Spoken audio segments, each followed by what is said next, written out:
ఆరోగ్యం బాగానే ఉన్నా జ్వరంతో ట్రీట్మెంట్ చేయించుకున్నట్టు దొంగ మెడికల్ సర్టిఫికెట్లు తీసుకునే వాళ్ళను చూస్తాం. కానీ ఏకంగా కిడ్నీ లివర్ డ్యామేజ్ అయి తీవ్ర అనారోగ్య సమస్యలతో బాధపడుతున్నట్టు ఎవరైనా సర్టిఫికెట్లు తీసుకుంటారా? వాళ్ళు అదే పని చేస్తారు.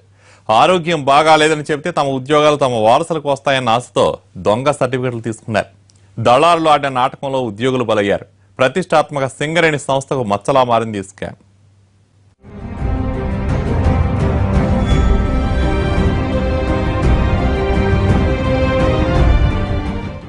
సింగరేణి సంస్థలో మెడికల్ అన్ఫిట్ సర్టిఫికెట్ల దందా ప్రకంపనలు సృష్టిస్తోంది.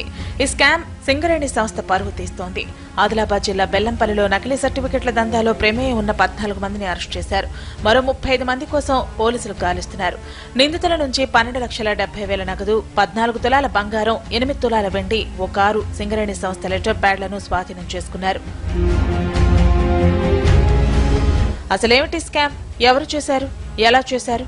చిన్న మోసంలా కనిపించినా ఇది చాలా పెద్ద స్కామ్ అన్న చర్చ జరుగుతోంది. సింగరేణి సంస్థలో 18 ఏళ్ల క్రితమే వారసత్వ ఉద్యోగాలు రద్దయ్యాయి. అంటే ఉద్యోగి పదవీ విరమణకు 4-5 ఏళ్ల ముందు స్వచ్ఛందంగా రిటైర్మెంట్ తీసుకుంటే ఆ ఉద్యోగాన్ని అతని కుటుంబంలో ఎవరో ఒకరికి ఇవ్వాలన్న నిబంధన ఉండేది. ఇప్పుడు ఆ నిబంధన లేదు. అయితే కార్మికులు చనిపోయినా, అనారోగ్యం బారిన పడ్డా ఆ ఉద్యోగం అతని కొడుక్కో లేదో అల్లుడుకో వస్తుంది.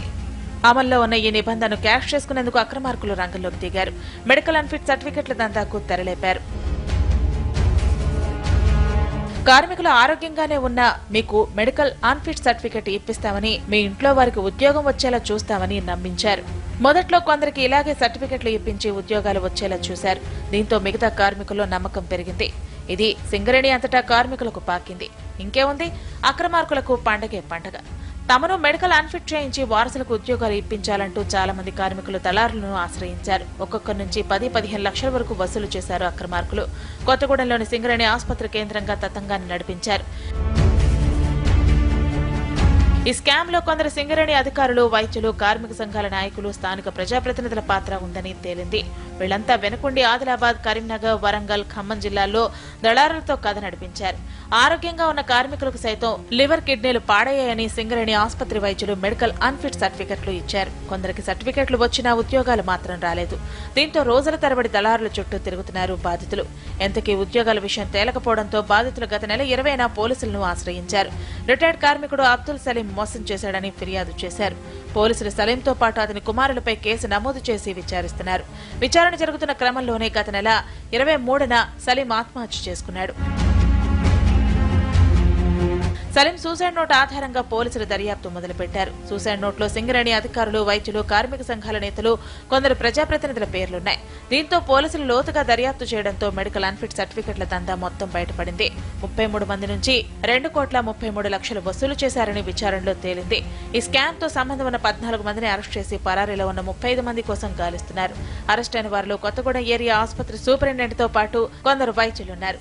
ఈ డాక్టర్స్ ప్లస్ క్లర్క్ సహాయంతో చేపించి అక్కడ వాళ్ళతో సంతకాలు తీయించుకొని వాళ్ళకు ఉద్యోగం వచ్చినట్లు క్రియేట్ చేసేవాళ్ళు. మెడికల్ టెస్ట్ అయిపోయి ఇంకా ఉద్యోగానికి వాళ్ళు ఫిట్ అయినట్టు క్రియేట్ చేసేవాళ్ళు.